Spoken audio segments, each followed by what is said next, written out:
এইভাবে video upload করুন, ভিউয়ের বন্যা বয়ে যাবে। এই পদ্ধতিতে রিলস আপলোড করুন, ভিউয়ের টর্নেডো হয়ে যাবে।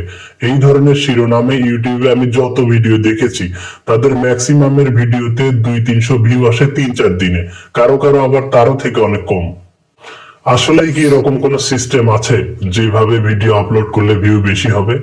আজকের ভিডিওতে এই বিষয়ে প্রকৃত ব্যাপারটা তুলে ধরবো। আমি কারো ভুল ধরছি না বা কাউকে ছোট করছি না, আমি শুধু আমার অডিয়েন্সদেরকে আসল ব্যাপারটা জানানোর চেষ্টা করছি। একটা ভিডিও বানানো থেকে শুরু করে আপলোড দেওয়া পর্যন্ত প্রত্যেকটা কাজে আপনাকে গুরুত্বের সাথে এবং কৌশল খাটিয়ে করতে হবে। আমি শুরু থেকে শেষ পর্যন্ত সিস্টেমটা বলে দিচ্ছি, তবে তার আগে মূল ব্যাপারটা একটু তুলে ধরছি। শুধু একটা কথা ভাবুন, পৃথিবীতে আজ পর্যন্ত এমন কোনো বিষয় নাই যেটা নিয়ে ভিডিও ফেসবুকে বা ইউটিউবে নাই। ধরুন আপনি ফানি ভিডিও বানান, তো বাংলাদেশে এরকম 5 লাখ ইউটিউব চ্যানেল আছে যারা ফানি ভিডিও বানায়, এবং এই 5 লাখ ইউটিউব চ্যানেলে 10 কোটিরও বেশি ফানি ভিডিও আছে। তাহলে মানুষ এত ভিডিও রেখে আপনারটাই কেন দেখবে? হয়তো আপনি ডুয়েট ভিডিও বা রিয়াকশন ভিডিও বানান, এরকম ডুয়েট বা রিয়াকশনের কোটি কোটি ভিডিও ইন্টারনেটে আছে। সেগুলো বাদ দিয়ে কেন মানুষ আপনারটা দেখবে?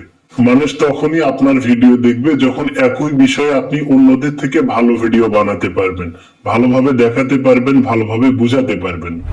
অর্থাৎ আপনি যদি ফানি ভিডিও বানান, তাহলে অন্যদের ফানি ভিডিও থেকে বেশি ফান আপনার ভিডিওতে থাকতে হবে। তাহলে মানুষ অন্যদের ভিডিও বাদ দিয়ে আপনার ভিডিও দেখবে। অথবা আপনাকে এমন কিছু করে দেখাতে হবে বা এমন কোনো বিষয় নিয়ে ভিডিও বানাতে হবে যেটা নিয়ে কেউ ভিডিও বানায় নাই। আমি ব্যাপারটা আপনাদের সামনে তুলে ধরলাম, এখন সিদ্ধান্ত আপনাদের। এই পর্যন্ত আমার বলা কথাগুলো যদি আপনি বুঝতে পারেন, তাহলে এখন ভিডিও আপলোড দেওয়ার ব্যাপারে গুরুত্বপূর্ণ বিষয়গুলো জেনে নেওয়া যাক। প্রথমে ফেসবুকে ভিডিও আপলোড দেওয়ার নিয়মগুলো বলছি। আপনি যে বিষয় নিয়ে ভিডিও বানিয়েছেন সেই বিষয়টা অল্প কথায় সুন্দর করে ভিডিওতে টাইটেল হিসেবে দিবেন। ভিডিওর সাথে রিলেটেড 2-3টা অথবা সর্বোচ্চ 5টা হ্যাশট্যাগ দিবেন। শেয়ার টু স্টোরি অপশনটাকে অন করে দিবেন। ইনেবল রিমিক্সিং অন করে দিবেন। এরপর সুন্দর একটা থাম্বনেইল দিবেন। সুন্দর একটা ব্যাকগ্রাউন্ডের উপর অল্প কিছু লেখা দিয়ে একটা আকর্ষণীয় থাম্বনেইল বানাবেন। তারপর ভিডিওটাকে আপলোড দিবেন। মনে রাখবেন, ভিডিও ভালো না হলে শত চেষ্টা করেও ভিডিওকে র্যাঙ্ক করাতে পারবেন না। শুধু আপনার কাছে ভালো লাগলেই হবে না, দর্শকের কাছে ভালো লাগতে হবে। আমরা তো আর কোনো সেলিব্রিটি না যে আমরা ইউটিউব চ্যানেল বা ফেসবুক পেজ খোলার পরে সাথে সাথে লাখ লাখ সাবস্ক্রাইবার বা মিলিয়ন মিলিয়ন ফলোয়ার হয়ে যাবে। যেহেতু আমরা সাধারণ মানুষ, সেহেতু সবকিছুর আগে আমাদের ভিডিও মানসম্মত এবং সুন্দর করতে হবে। তাহলে আস্তে আস্তে চ্যানেল বা পেজ গ্রো করবে।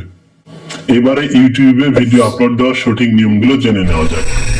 প্রথমে একটা ক্লিয়ার টাইটেল দিবেন, অর্থাৎ আপনার টাইটেল দেখেই যেন বোঝা যায় আপনি কি বিষয়ে ভিডিও বানিয়েছেন। উজ্জ্বল রঙের হাই কোয়ালিটি ফটো, সুন্দর ফন্ট এবং অল্প লেখা দিয়ে বানানো একটি থাম্বনেইল দিবেন।